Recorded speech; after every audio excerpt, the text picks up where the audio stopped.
Hello नमस्कार प्रणाम। मैं भोजपुरी अजय आलोक आप लोग के सामने एक भोजपुरी गीत लेके आवा दानी।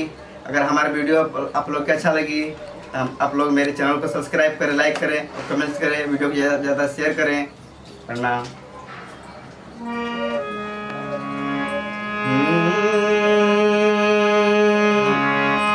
अरे पियर पियर धोतिया, पियर रंग साड़िया, पियर रंग ना।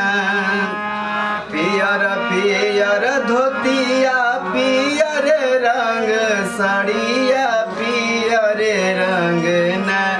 जब पेनस हमर धनिया, पियर रंग ना।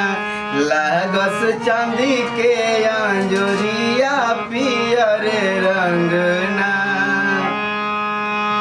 ओठवा पे ललिया लगावस हल्का हल्का, आखी के कहजरावा मचावेला तहलका।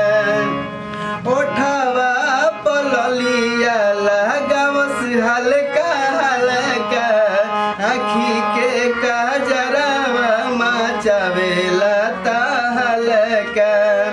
पियर पियर चूड़िया, पियर रंग जुड़ावा, पियर रंग ना। पियर पियर चूड़िया, पियर रंग जुड़ावा, पियर रंग ना। जब पेनस हमर धनिया, पियर रंग ना। लागस चांदी के अंजोरिया, पियर रंग ना।